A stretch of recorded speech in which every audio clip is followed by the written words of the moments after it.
Добрый день, дорогие подписчики и гости канала. Сегодня с вами я, один из авторов телеграм-канала генерал СВР, генерал-лейтенант службы внешней разведки, тот человек, которого вы знаете как Виктор Михайлович. Сегодня мы проводим промежуточный выпуск, потому что сегодня у нас среда, 10 мая. Хочу вам напомнить, наши уважаемые зрители и слушатели, что в комментариях к этому выпуску вы можете оставить свои вопросы, на которые я отвечу уже в пятницу, 12 мая. Еще раз повторяю, в комментариях к этому выпуску вы можете оставить свои вопросы. Перед тем, как оставить вопрос, пишите слово «вопрос», либо ставьте знак вопроса, чтобы я смог отреагировать и ответить на самые популярные вопросы уже в пятницу, 12 мая. Наши постоянные зрители и слушатели прекрасно знают наши алгоритмы, а для всех, кто к нам только присоединился, я напоминаю, что в выпусках, которые выходят в среду, вы можете в комментариях к этим выпускам вы можете оставить свои вопросы. Я выбираю сначала популярные комментарии и, соответственно, те, которые выбирают YouTube, по одному известному YouTube сообществу алгоритмам. К сожалению, я эти алгоритмы до сих пор понять не могу, потому что бывают действительно, которые очень много лайков набравшие комментарии с вопросом, а бывают совсем немного лайков и тоже попадают в рейтинги как самые популярные. Здесь все вопросы в YouTube, наши уважаемые зрители и слушатели также знают, что если вы хотите получить гарантированный ответ на свой вопрос, подписывайтесь на наш Patreon, там я отвечаю на все вопросы. Теперь перейдем к сегодняшним темам. Давайте еще немножко обсудим вчерашний парад Победы. Я объясню, почему я хочу вернуться к этой теме. Здесь есть два аспекта. Во-первых, сегодня вся мировая пресса обсуждает вчерашний парад Победы на Красной площади. Все обсуждают Путина, обсуждают в основном, в подавляющем большинстве в негативном ключе, вызывает недоумение у кого-то такую недобрую улыбку. Единственный танк, показавшийся на площади во время парада, Т-34, и очень многие комментаторы говорят о том, что, конечно, у России очень много танков, и удивляются, почему эти танки не выехали на Красную площадь. Я хочу сказать, что это, конечно, полная чушь. Сейчас все, еще раз подчеркиваю, практически все танки, которые способны как-то передвигаться своим ходом, находятся на фронте.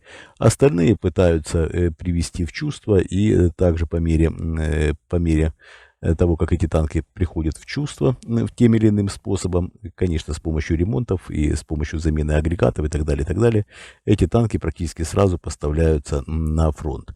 Там они критически, по мнению Путина, конечно, критически необходимы. Нет на сегодняшний день тех танков, которые можно было бы выделить и отправить на Красную площадь. Их просто нет. От слова совсем.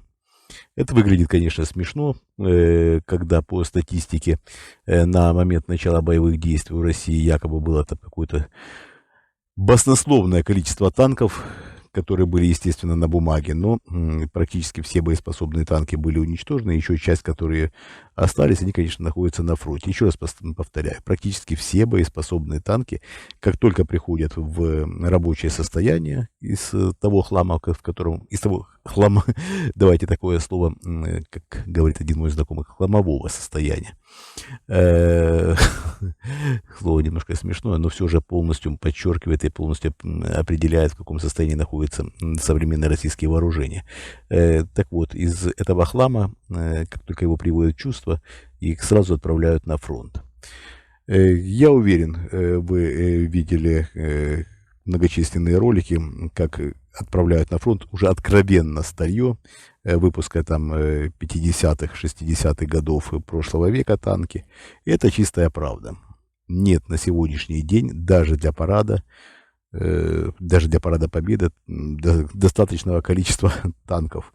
Это, конечно, катастрофа для нынешнего российского руководства. Да ничего не поделаешь. Теперь еще один аспект, по которому я хочу немножко вернуться к вчерашнему параду Победы. Вы прекрасно знаете, что находились лидеры нескольких стран вместе с Путиным. Понятно, да, обсуждают очень многие, что они выступали его щитом, что, собственно говоря, отчасти справедливо, мы об этом также говорили. Но, опять-таки, надо понимать, что лидеры среднеазиатских, центральноазиатских, извините, я неправильно сказал, центральноазиатских республик были посланы к Путину Пекином. Теперь 16 числа практически все эти достойные господа предстанут перед Си Цзиньпинем, и Си Цзиньпинь будет постепенно Центральную Азию, извините, еще раз подгребать под себя.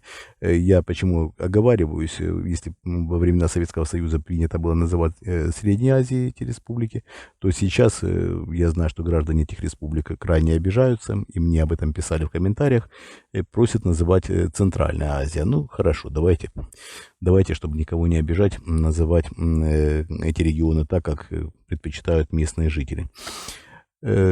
Центральная Азия. Лидеры центральноазиатских республик предстанут перед Си Цзиньпинем, и, конечно, постепенно центр влияния Китая будет сдвигаться и на Центральную Азию. Постепенно, по нынешним временам, это баснословно быстро, просто катастрофически для нынешнего российского руководства. Теряет сферы влияния, и постепенно, мы с вами об этом уже говорили неоднократно, и Россия постепенно дрейфует под влияние Китая, под тотальное влияние Китая. Я еще раз хочу это подчеркнуть. Тотальное влияние. Это, конечно, печально, но как есть. Поэтому нынешний парад Победы мы с вами обсуждаем еще разок и в контексте движения в сторону Китая. Так, теперь давайте перейдем к следующим событиям. Сегодня Владимир Путин сделал очень интересный маневр. Маневр был согласован с грузинской стороной. Фактически Путин отменяет визы для граждан Грузии в Россию. И надо понимать, что Путин настаивает на сближении позиций нынешнего российского руководства с руководством грузинским. То, что президент Грузии отреагировала довольно бурно, никого особо в руководстве Грузии не интересует. Глава МИД Грузии очень обрадовался нынешним российским позывом, путинским позывом, не российским, путинским позывом. И также спикер парламента Грузии отреагировал, основные акторы нынешнего грузинского руководства отреагировали в очень позитивном ключе по поводу решения президента России Владимира Путина. Надо понимать, что Путин настаивает на авиасообщении, на возобновлении авиасообщения между Россией и Грузией. Что же, нынешнее грузинское руководство катится в пропасть. Помешать ему это сделать практически никак невозможно. Они считают, что они уцелеют, они считают, что при любых раскладах, скажем так, в России они будут на коне. Поменяется в России власть, скажут, что они были оппозиционны к нынешней власти. Не поменяются, значит, будут и дальше сближаться.